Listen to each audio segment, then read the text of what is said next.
Welcome to the Tangle with Kyle. Ridley, so great to have you. It's another double dose of episodes this week. Seems to be becoming a thing, which, no complaints. That's exciting. I'm getting to talk to so many great people. And today we're talking with comedian Chris Franjola. I'll talk about him in just a minute. As far as what I'm tangled in, guys, I revealed a lot in last week's episode with Rob Goddard. That was a long ramble and intense and personal, so not going to do that today, but I would just say same to everything I said. But as far as what I'm tangled in entertainment-wise, I'm kind of running out of TV shows right now. I actually have been watching a lot of reaction videos on YouTube, which have become a thing in the last few years. So there are a couple people that I really like to see their reactions to certain albums. And yes, I'm doing Taylor Swift's, and I've done a lot of those already, but I'm rewatching some of them. There's this duo, these two sweet girls in Australia that react to everything Taylor Swift. They have a channel called Chats and Reacts, and I just love watching them. They're so good-hearted and analytical and enthusiastic and kind at the same time, being critical. They're a fantastic watch. I'm rewatching all their reactions to Taylor Swift albums. I don't know, guys. It's all in anticipation for Life of a Showgirl. I've also watched a couple movies. I watched a really sweet movie last night called The Friend. It's with Naomi Watts. It's based on a novel, and she takes in a Great Dane after her best friend dies, and it's about them bonding and her basically falling in love with this sweet dog. And I watched it on the couch with my dogs, and I just had to keep leaning over and holding them, and just sweet, sweet, sweet. What else? So I have gotten into the new Dexter, The Resurrection, and it's actually pretty good. I watched all of the original series. The only one I haven't watched is the prequel, which just got canceled, so I won't watch that. But hey, he found his niche. But also Michael C. Hall is fantastic. Obviously, he was in 6 Feet Under, which was groundbreaking and influenced a lot of us. So happy for him. I also watched an interesting movie called Sharp Corner, which really went under the radar, but it's an interesting watch. It's with Ben Foster and Kobe Smulders, and they move into this house that's on a sharp corner of a road. And it's supposed to be their dream house, but the night they move in, a crash happens right outside their house, and a teenager dies. And then more crashes start to happen, and the man, Ben Foster, becomes obsessed with this corner. And it's a psychological web that he gets wrapped in, and it really influences everything around him. So the fallout of him becoming obsessed with this crash scene impacts his marriage, his work, everything. And if you like a character study, I recommend it. And yes, I watch The Hunting Wives as well. That's a fun watch. I'm sure it's going to come back. Let's get to Chris Franjola. He's on tour right now. He's heading all across the country, including a show this weekend at the DC Improv. He plays here about once a year.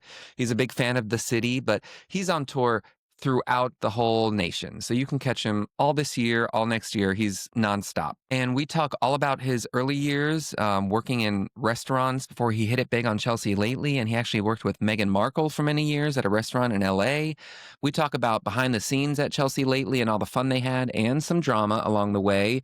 And then his rise in podcasting after that show ended about a decade ago, particularly his work with Heather McDonald on her massively successful Juicy Scoop podcast. And then he launched a podcast a few years ago called Cover to Cover, and they've been doing great. And he basically dissects the news every week in a comedic way. And it reminded me of my producing days where I would have to go in every morning and look at the New York Post and other publications and figure out what would be good talkers for the anchors to chit-chat about on the show. And I love talking to him. We also talk about him becoming a husband and father later in life and how that's going. And we talk a little bit about politics and how he is not going to reveal any of that on stage, so he has to walk that thin line.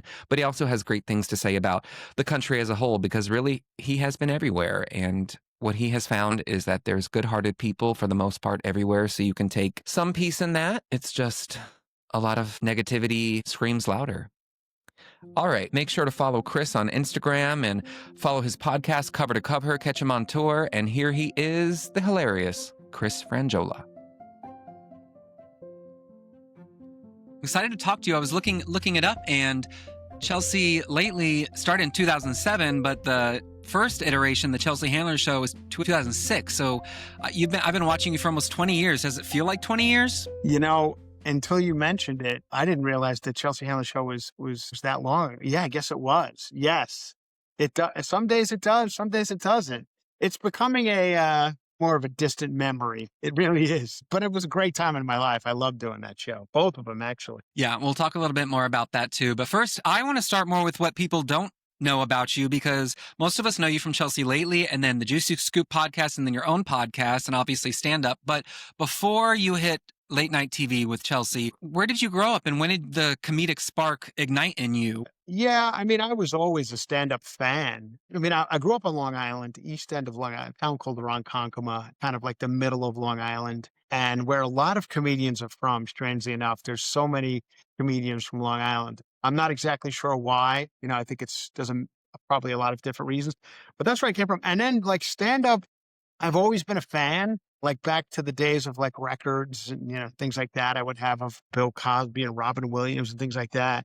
So yeah, and then when I started watching Late Night with David Letterman on NBC when I was in probably 10th grade. And once I saw Letterman on NBC, the old one, before I went to CBS, that was it. I was hooked. I saw every comedian on there. I love Letterman's style. So that at that point I wanted to make a living in comedy. I had no idea how to do it, but I knew what I wanted to do. So your first love is comedy because you also write a lot, you act, you perform, but the first part was making people laugh. That was your main goal. When I came to Los Angeles all those years ago, the main goal was to somehow get into comedy. I always wanted to do stand-up, and I started doing stand-up very early on. But, I mean, to be perfectly honest, I came to Los Angeles to be like Andrew McCarthy. I was like a huge fan of like those John Hughes, Pretty in Pink. This was back then. Breakfast Club, all that kind of stuff, Brat Pack. So that's what I wanted to be, those guys. I never really had much luck in like auditioning or anything like that. So thankfully, comedy worked out for me. And then as far as writing goes, I just kind of lucked into writing for shows because I don't really have a background in it. I honestly don't know much about writing technically, but I just got lucky that I wrote on shows that I was equipped for, like at Chelsea Lately. Like Chelsea Lately was exactly what I wanted to do. It was a late night show that was topical and pop culture-y. When that came about, I mean, it was just perfect for me. Perfect fit. And I love Chelsea, so it was great. How long had you been living in LA at that point before you auditioned to be on Chelsea Lately? Or did she just know you and hire you? She did. She just knew me and hired me. But we knew each other for a long, long time. I met Chelsea when she was 19 years old out here in Los Angeles. She had just gotten here from New Jersey. We were doing open mics together all over the city. And we became very good friends. And then she started to get a little success, whether it be, she was on a show called Girls Behaving Badly. And then she had written the first book, I believe, and started doing, I don't remember those shows on E where they do like, it was on E and on VH1. They had all these pop-up, heads, talking head shows where people would pop up and comment on, I love the Yeah, 80s. yeah. I love this. I love that. And she was becoming a very big deal on those, the ones they had on E. And at that point, E was kind of up and coming, kind of. And they were looking to go comedy. And she just asked me to write on that show. I worked with her on the Chelsea Handler show, which we did on E as well. It was kind of short-lived, kind of like a Chappelle show ripoff almost. And then they decided they were going to make her their late night, every night person. So it took about a year for that to happen from Chelsea Handler show to Chelsea Lately. So at that point, we had kind of lost touch, and I was on the road a bit, back to like bartending and stuff. And then she just called me and said, do you want to write for Chelsea Lately? And that was it. So, and I went in and we took off kind of immediately. That show was a hit right off the bat. People liked it. And I mean, of course, we got bigger as we went on. But when we first started, it was already kind of something people were interested in. Yeah, it was a huge hit. And so before that, you mentioned bartending and being on the road. Was it just a balance of taking restaurant gigs and then driving around the country and performing wherever you could? It was mostly restaurant gigs. Honestly, it was the same restaurant. I worked at the same restaurant for 13 years, a place called Mirabelle that I don't know if you've heard, but I actually worked there with Meghan Markle. So yeah, I mean, among other people, there were so many people who are now on different shows who worked there. Sarah Colonna, who's another person who was on Chelsea Lately, she worked there with me. Chelsea used to come in there all the time. So it was a fun spot. But I was there a long time. And so you were performing, I guess, at night, open mics? Yeah, open mics, things like that all over town. And that's kind of how you did it back then. Things have changed since, but that was the way to do it in the hopes of getting something. So I didn't get Chelsea Lately till I was 40 years old. I was 40 when I started that show. So I certainly wasn't a newcomer. I had been around a long time, but nothing of, any notoriety. Ageless. You still look 40. Thank you, sir. Yeah, so but it was actually, I believe it was the perfect time. Like, I think if anything would have happened to me like that type of success earlier than that, I certainly would have, been dead by now. You know what I mean? Like, I feel like it was a kind of a fast track, and I was able to handle it at 40 better than I would have at 20. Well, it was a juggernaut of a show, very groundbreaking for the comedy scene. Like she had up and comers all the time, every day on the round table. And then so many of them are still a mainstay in comedy and have gone on to huge things. I talked to Ross Matthews a couple of weeks ago for the podcast, and he wasn't a writer on the show, but he was on the round table, and he talked about how cutthroat that show could be because you really had to find your voice and sort of push your way into that round table so you could be invited back and not be sidelined by everyone's loudness. So did it take you a while to sort of find your space in that group? Not me, because I was, probably one of the loud ones. You know what I mean? Like, I understand what Ross is saying. Yes, it was because Ross wasn't a stand-up comedian. Most of us were stand-up comedians, so we knew how to work in that world. That was one of the great things about Chelsea, that it was a guy like Ross, who was very funny and perfect for our roundtable, could also be there. And he was a huge part of our show. And not that he wasn't a daily writer on the show, but he was one of our mainstays. And I think part of the reason that show was a hit was guys like Ross, who could kind of be funny. You didn't see him in that light in the other things that he had done. And it was great. Like the round table, I say it all the time. I mean, I don't think we get the credit we deserve on that show for um, that 8 years of not only delivering comedians that nobody really knew at the time, but certainly do now. I mean, I feel like we were the first kind of successful, really successful round table type show, which they do a lot of now. So, I mean, I think Chelsea deserves a lot more credit than she gets. And people try to give her credit, but she's just one of those people who's like, yeah, I was just, I mean, I don't think she knows how good she was at that show. That was not easy to do. And she was very good at it. But Chelsea, she's one of those people who just doesn't, she moves on pretty quick. So she's like, fuck it. Yeah, and she's been vocal about by the end she was very much over that show. So what was the behind the scenes like on that show, day in and day out? It's funny because now I probably look at it in a more romantic light because it's been a while. But I remember at the time, I never got caught up in a lot of it. I always was kind of, I stayed pretty even keeled throughout the entire show, which is why I remained there from the beginning to the end. And, there was a lot of drama towards the end. I've worked on a bunch of shows. We never laughed. I've never laughed more on the show than I ever have on that show. I'm talking behind the scenes. Every day was so much fun.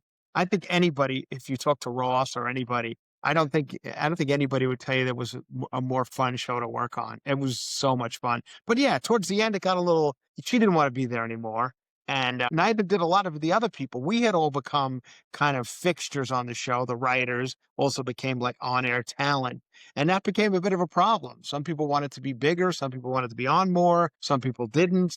So that was becoming an issue. Some people were getting more offers for other shows. I wasn't. I always remained kind of like out of all the drama. Once that started, I knew we weren't long for, although they wanted to sign us. He wanted to sign us for 2 more years. I remember that was the deal. They had come at us with a contract for 2 more years where they wanted to do like an even 10 years. And I think we stopped at 8 because Chelsea, the contract was good. It was good for all of us and her as well. But I remember her being like, fuck this. I'll tell you a funny story. I remember the final nail was they kept telling Chelsea they were going to make it more of a comedy network and they were going to cater to kind of build the network around her, around Chelsea lately. And they did try that. There was The Soup, you remember? There was some other comedy shows, but nothing really kind of took off like Chelsea lately did. And then they started just going back to their old ways. And I think it was a show where they do plastic surgery on people. What is it called? Botched? Botched, yeah. I think I think they had put Botched on before our show. So we were on at 11, and I think they put Botched on at 10:30. And Chelsea like called. At the time, it wasn't Ted. Ted was her boyfriend back in the early days of it. So it was a new president of E. And she called the president. I was like, "What the fuck is Botched?" And he's like, "It's a plastic surgery show." And she's like, "I'm out. If this is gonna be our lead in, I'm done. And that's when we were done. So you could blame Botch for fucking up the whole. Well, I remember she was also talking about how she was leaving and there wasn't an announcement yet, but she was just telling the press, yeah, I'm going to leave the show. And so they would also joke that you were like the dad of the show. And so you kind of held that neutral ground of not getting involved in any of the drama. Yeah, which I was kind of proud of and still am. I'm very friendly with everybody from the show still. I still see most of them all the time. I worked with many of them on other shows since, and Chelsea and I are still friends. And so, yeah, I was able to maintain that. Thank God. I guess that's the way these things go. I haven't been in TV my whole life, so I was happy. I was happy with the show. To have a successful hit TV show is next to impossible, and I'm glad I was on one. I mean, just look at, yeah, everyone who was, Kevin Hart was on that round table. Whitney Cummings, she got her own show after. Ross Matthews had his own show. Heather McDonald, Jen Kirkman, Sarah Colonna, everyone. Guy, Fortune. It's incredible. All those people, they're still relevant today. Yeah, I know. It's amazing. Like a TJ Miller and on. I mean, you could go on and on and on. And yeah, it was great. It was great to like have all those guys there every day. And yeah, it was, Bobby Lee. I mean, people who are now, have either huge podcasts or huge shows. And it was a great time. It was a great time. I love that show. And I can look back on it now just saying I'm proud of it. I'm glad it happened. And I don't know where I would be without it. Everything I've had since is some sort of offshoot of that show. So Do you have a highlight of a celebrity, or were you ever starstruck, or? no, I mean, not necessarily, because we were kind of separated a little bit from the celebrities who came on the show. Not to bore you with the demographics of the show, but the writers' room and our offices were upstairs, and the studio was downstairs with all the dressing rooms and stuff. So there was definitely, like, if somebody was coming, like for instance, Elton John. We had Elton John as a guest one time, and for me that was kind of a big deal. So if we wanted to see them, we would always pretend we had something to do downstairs, and then you would have a chance to see people that you would like to see. So I went down to like do a thing, pretending I was busy, and to see Elton John. And Elton John came out of the interview. He had just done it. And he came out into the hallway to walk to the dressing room, and he spotted me, and he came up to me and he said, "Oh, I'm a big fan." So Wow. that was one of the things we all, as writers on the show, we always had forgotten that people actually watched the show. Like Elton John liked it. And there was quite a few people. I think we had Iman on, if Iman was David Bowie's wife, and we had her on as a guest. And I remember her telling us that her and Bowie watched the show every night. So things like that were like, oh shit, David Bowie watched it lately. So that kind of stuff was pretty cool. I remember very early on, Katy Perry wanted to take a picture with us. I mean, I guess, Katy Perry, she was a young girl at the time when she started. I think we had her on when she had just had, what was I Kissed a Girl, I think. Huh? And, well, yeah, she was like 22, so she watched Chelsea lately. So she was more excited to see us than we were to see her. So that kind of stuff was cool. That's awesome. I always have to ask because my favorite celebrity is Alanis Morissette. She was on that show a couple times. Did you ever meet her? Matter of fact, she was on our final episode. We had this crazy final episode. I barely even remember it. That's one of my regrets from that show. There was times when I probably should have committed more to memory. Like I should have looked around and said, this is something that you'll never see again. You should probably remember this moment. Do you know what I mean? You ever have those moments in life? Anyway, Alanis was, we sang like a song on the final episode, and we had a bunch of different people sing parts of it. And Alanis sang a part of it.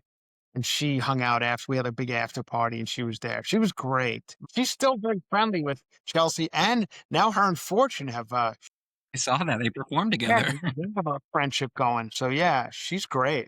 So the show ends in 2014 after 7 years of the show, or 8 years, including Chelsea Handler's show. You guys were constantly on TV every week. You're obviously traveling the country. You would open for Chelsea often. Didn't she like take you on to Mexico and global trips? When it's all over, you're on your own after that long gig.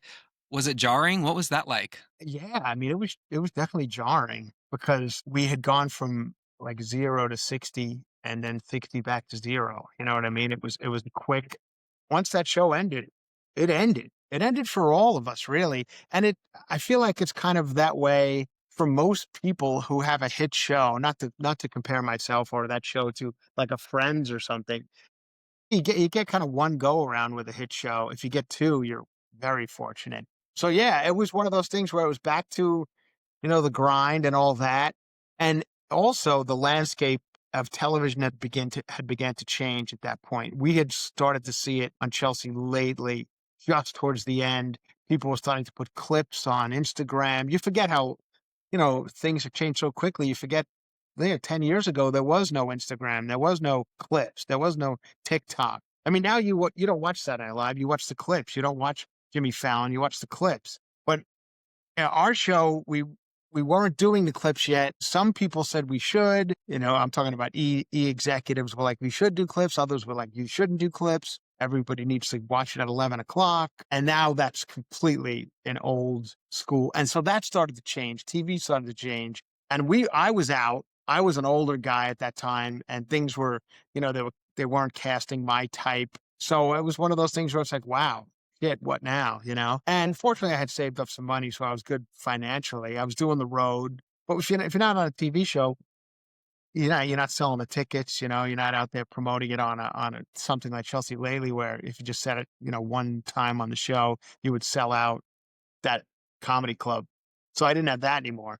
But then, like, Heather McDonald started Juicy Scoop kind of a couple of years after Chelsea Lately. And, just kind of as we all, I don't know how and why you started your podcast, but some of us, most of us, at least myself and Heather, started it as kind of a last ditch effort. You know what I mean? It was like, let's see if this works. And both of us started, like, Heather started before anybody really had kind of done a pop culture type podcast. There's a million now, but Heather was the first one who really kind of did the housewives stuff. Actually, next on my list was to talk about that because Heather McDonald has a huge following. And I know people approach you all the time about guest hosting on Juicy Scoop. And she's just celebrated her 10 years since launching. And I remember when you guys would co-host a lot and you would even do like Oscar red carpet specials together at her house. And before we talk about the podcast, I just want you to talk about in general the friendship with Heather, because it's obviously maintained far long after Chelsea Lately. What does that friendship mean to you? It's great. I love Heather. I really do. I mean, I don't know if I've ever met a person who has kind of, to use Oprah's term. Remember Oprah used to use that term, secreted. Like, I secreted this, I secreted that, and then it would happen. Like, Heather really did that. She wanted to be friendly with housewives and stuff. Like, that was her thing. Like, it's wild that she's almost everything she said she wanted to do, she kind of did. To her credit, and then that podcast, it's not easy to, as you know, it's not easy to get a podcast and get a following and keep it going.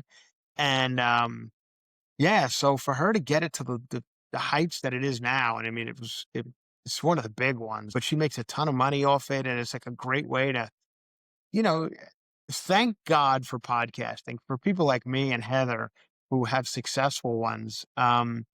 It's such a great way to do what you want to do. I mean, when I started out in this business, even up until a few years ago, that wasn't an option. There was only one way, gatekeepers, whatever you want to call them. You had to get an agent, a good one. You had to get on the Tonight Show. You had to do this.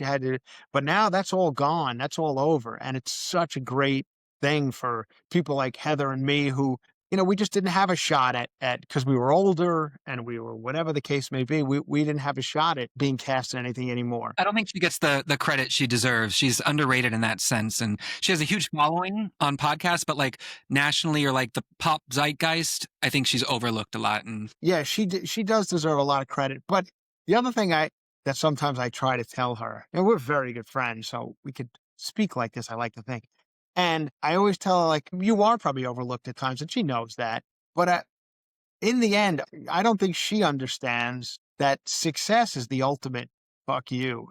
There's no better way to say that. Like, who cares if you're accepted by, Reddit or, you know what I mean? Like, you did it. You made a podcast. I'm talking uber successful beyond her wildest imagination and her families and everybody's. Like, she's set for life from that podcast.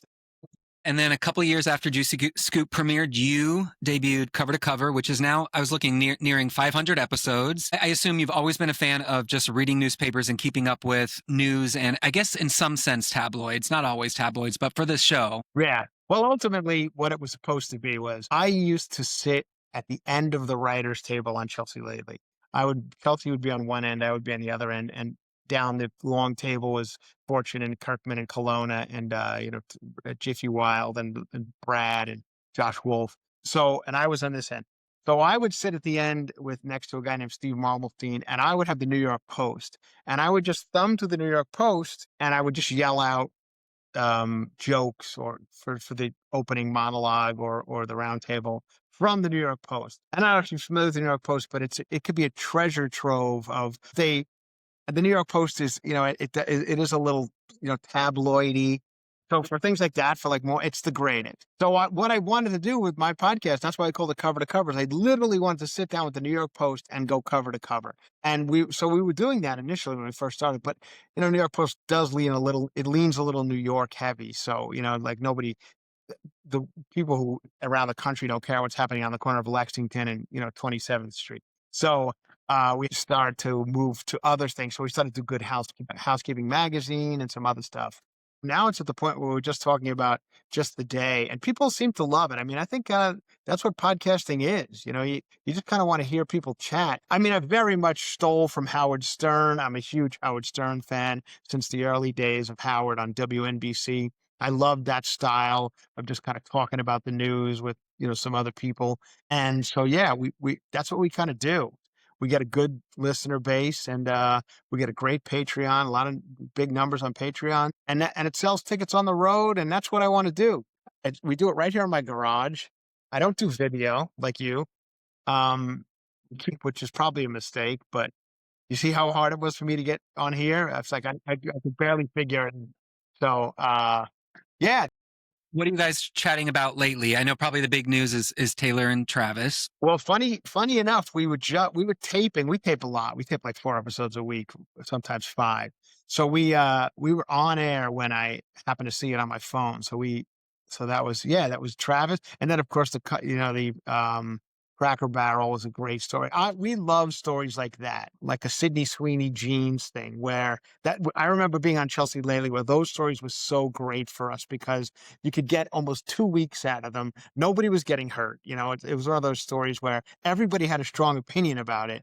And there's plenty of jokes to be made, but it was one of those ones where you're not making fun of a celebrity or something. That type of Cracker Barrel sign and Sydney Sweeney Jeans, that stuff is perfect for podcasting. So when we get one of those, like this latest Cracker Barrel thing, you can run with it for a while. It's great. Yeah, I saw you're also talking about Burning Man. We did a little Burning. Yeah, that's another one. I mean, it's just it just lends itself. Every day there's another story about the orgy tent blowing down or some wild thing that goes down. Have you ever gone? Have you ever gone to Burning Man? No, I have no desire to do that. God. Yeah, I'm the same way. Natasha Leggero's husband goes every year. Oh yeah, well that's his style. You motivate. Yeah, there's another guy who used to be on our show a lot, and Natasha. Both of them. I love those two. I also wanted to talk a little bit about the personal life because you, in recent years, have gotten married. You have a child, so you were kind of known as the Bachelor on Chelsea Lately. So, did you plan to get married at some point? Not necessarily. No, yeah, Chelsea Lately with that. That was the funny thing. Like watching it back. Like I haven't seen regular episodes of it. But we also did a show called After Lately. That was kind of like a loosely scripted show about working on Chelsea Lately. And on that show, I played this like Lothario. But that was kind of what it was. I was the only one on the show who was single with no kids. Everybody else, I think, it was either married or with kids and everything. So and it was a show. It was a great show to be on for that kind of stuff. But I was having a good time, and and then I don't know. And then I just got old, and it's becoming pretty pathetic for me to be hanging around like college bars on the road. And then I met my wife, and we got married. It's been 10 years now. I have a daughter who's just turned 6. It's great. I love it. I mean, I'm an old dad, and I got married late in life, but thank God for it. I don't know what I would do otherwise. It's great. Yeah. Do they ever go on the road with you? Sometimes.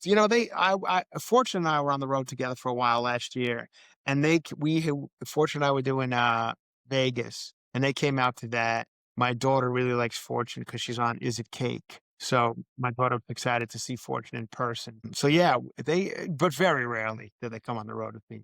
It's not that, there's no place for 6-year-old and my wife to be in Greenville, South Carolina, which is where I'll be this weekend. Yeah, and you have dates through the year. You're heading to DC next week. First, how often are you sitting down to write new material, or is a lot of it just in your head? Does it take you long to generate a new hour? I mean, I have a new hour. Yes, I pretty much come up with a new hour. I do.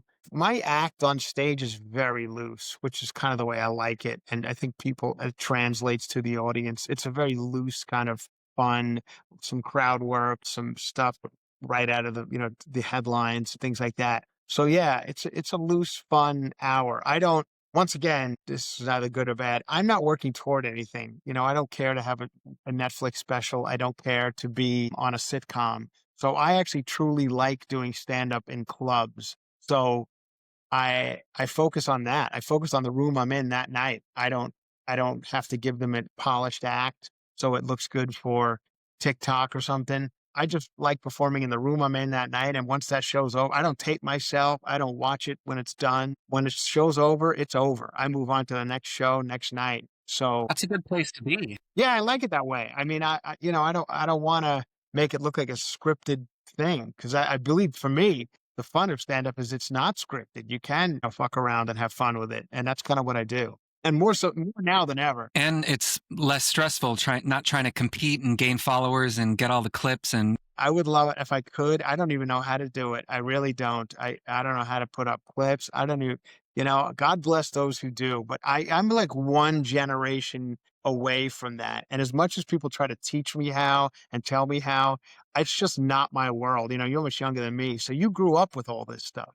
My wife's younger than me as well, and she knows about all of this. And it's just not my world. So it's good to be content with where you're at, not force yourself to do anything. there you go. So Thank you. you're heading to the DC Improv. You played there before. What do you enjoy about playing the nation's capital, which is not the best place right now? It's a stressful place to be. And do you get political at all? I get political in a way, certainly not political. I wouldn't call it that, but I do have some jokes that always get a good reaction because this is probably cowardly of me, but they kind of walk the line between from the jokes, you wouldn't tell necessarily what side I'm on, but I think you would if I'll give you a perfect example. I don't want to ruin the joke here, but I'll say it anyway. I talk a little bit about the Bud Light situation, but if you remember that whole Dylan Mulvaney Bud Light thing, I talk about that for a minute, and I say the kid, I saw Kid Rock shooting with a machine gun. I remember that video. And I say something along the lines of, I don't want to mess with Kid Rock too much. I think he's the Secretary of State now, isn't he? So something like that always, no matter what side you're on, what city I'm in, that kind of gets a laugh because it works in both ways, And I talk about my daughter, and I say that, her name is Beckett. And I say sometimes people say that's a boy's name. And I say, we let the school decide her sexuality. Thank you very much. So things like that. Um, that you can't really, you know what I mean? They are political, but they're not. So there's quite a few of those that work in every city. Like I honestly, I think if you listen to my podcast or know, where I live, you could probably figure out where I land politically. But I play all over the country. And this country, no matter if you think it's right or wrong, is, as you know, you're a DC guy, it's 50-50. So for me to go up there and spout whatever I think is right or wrong, it's just, it's a no win for me. You're not doing anything that's divisive. Yeah. So why would I? I mean, I like people who do. I really do. I have friends who go up there, no matter what city they're in, they'll go up there and just fuck Trump, fuck this, and God bless them for that. I choose not to. It's just like, if you're coming to my show, you're not really going to get that angle. It's a crazy world we live in now. I don't know where it goes from here. I mean, I could sit and I love talking about this kind of stuff. As you know, you guys does podcasts. It's one of those ones where you're like, I don't know. Do I want to go down this road? Do I want to be that podcast or whatever? I would love to. I really would, because I have a lot to say on these things, but it's just, I'd rather just try to be entertaining. Makes sense. Well, in our final moments, the Tangle, let me know what you're tangled in right now that you're loving. Maybe you're binge watching or reading or anything you're enjoying, and then something that's annoying that you need to get untangled from. I don't even know if you know what K-pop Demon Hunters is, but if you don't have, I just see it everywhere now.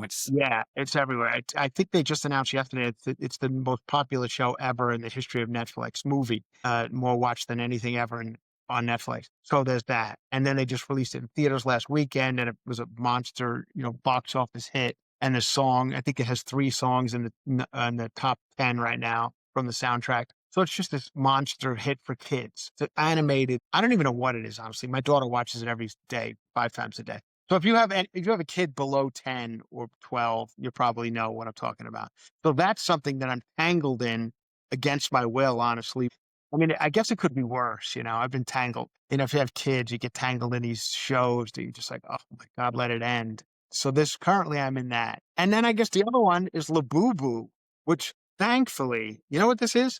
I see it on TikTok a lot. Yeah, exactly. But it's like a little stuffed thing, and I don't know even what it does. You put it on your bag. I think adults have them now. Adult women are like putting them on their like a Birkin bag. A new Beanie Baby, it seems, yeah.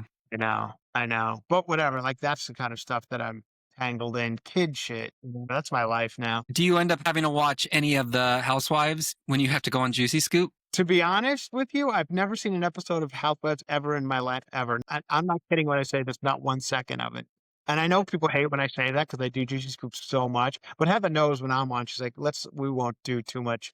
I've met a lot of them. I've met, I don't want to give names, but God, they're awful. Many of them are Heather's friends. I know. So it's another thing I tell her all the time. I'm like, how and why would you be friends with these people? Like, I'm thinking of several of them specifically who I've been in green rooms with because we would go, Heather and I would do live Juicy Scoops, and sometimes they would be our guests. And, oh, man. I mean, it's just, but whatever. I mean, it's and that's a world where everyone wants to be famous. I guess that's fame, flipping over tables, and it's a fame of some kind, some sort, but they have to kind of be that way, right? Like the whole appeal of them is to be assholes, and they do it really well because most of them are. So it's not much of a stretch. Well, Chris, this was awesome. You're going to be playing the DC Improv this weekend. Do you go anywhere in DC when you're here? Or is it just a quick in and out? It's usually quick in and out. I love DC. I love it there. So I've always had a good time. The Improv happens to be like right kind of in like, I'm not all that familiar. I think it's downtown, but I was there, I guess it was 2 years ago for Cherry Blossoms? Mm-hmm. That was amazing. So yeah, I mean, it's a good town. I've been everywhere in this country. That's the one thing I can take away. As much as shitty as things may seem on Fox News or MSNBC or whatever it is you choose to watch, I got to tell you, like boots on the ground. I mean, I was just in Fort Worth, Texas, just last weekend, and I'll be in Greenville, South Carolina this weekend. And for the most part, everybody is pretty decent. If you have one thing to maybe be happy about, I can tell you that. I've been everywhere, from the bluest of the blue to the reddest of the red. And I think about, here's the way I think 80% of the people are decent and 20% of the people are assholes. And the 20% are just a little louder than the 80% right now. That sounds pretty accurate. Yeah. Yeah. Yeah.